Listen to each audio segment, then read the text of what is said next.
IPM ಮೈದಾನದಲ್ಲಿ 15 ಅಡಿ ಉದ್ದದ ಹೆಬ್ಬಾವು ಪ್ರತ್ಯಕ್ಷ. ಉತ್ತರ ಕನ್ನಡ ಜಿಲ್ಲೆಯ ದಾಂಡೇಲಿ ತಾಲೂಕಿನ ಐಪಿಎಂ ಪ್ರದೇಶದಲ್ಲಿ ಕಂಪನಿ ಮೈದಾನದಲ್ಲಿ ಬುಧವಾರ ರಾತ್ರಿ 1:30 ವೇಳೆಯಲ್ಲಿ 15 ಅಡಿ ಉದ್ದದ ಬೃಹತ್ ಗಾತ್ರದ ಹೆಬ್ಬಾವು ಕಾಣಿಸಿಕೊಂಡು ಸ್ಥಳೀಯರಲ್ಲಿ ಕೆಲಕಾಲ ಆತಂಕ ಉಂಟು ಮಾಡಿತು. ಮೈದಾನದಲ್ಲಿ ಹೆಬ್ಬಾವು ಓಡಾಡುತ್ತಿರುವುದನ್ನು ಗಮನಿಸಿದ ಸ್ಥಳೀಯರು ತಕ್ಷಣವೇ ಅರಣ್ಯ ಇಲಾಖೆಗೆ ಹಾಗೂ ಉರಗ ತಜ್ಞ ರಜಾಕ್ ಶಾ ಅವರಿಗೆ ಮಾಹಿತಿ ನೀಡಿದರು. ಮಾಹಿತಿ ತಿಳಿದ ತಕ್ಷಣ ಸ್ಥಳಕ್ಕೆ ಧಾವಿಸಿದ ತಜ್ಞ ರಜಾಕ್ ಶಾ ಮತ್ತು ಅರಣ್ಯಾಧಿಕಾರಿಗಳು ಸಾಕಷ್ಟು ಶ್ರಮಪಟ್ಟು ಸ್ಥಳೀಯರ ಸಹಾಯದಿಂದ ಹೆಬ್ಬಾವನ್ನು ಸುರಕ್ಷಿತವಾಗಿ ಹಿಡಿದರು.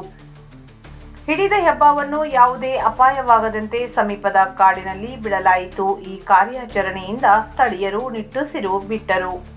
ಈ ಸಂದರ್ಭದಲ್ಲಿ ಸ್ಥಳೀಯರಾದ Uday SK, Kiran, Rahul TK, Joseph, Pavan, Sameer, Dihan, Mohsin ಹಾಗೂ ಫಾರೂಕ್ ಉಪಸ್ಥಿತರಿದ್ದರು.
ಇದು ಖಾಲಿ ಡಿಜಿಟಲ್ ವಾಹಿನಿ, ಸತ್ಯ ಮತ್ತು ಸ್ಪಷ್ಟ ಸುದ್ದಿ.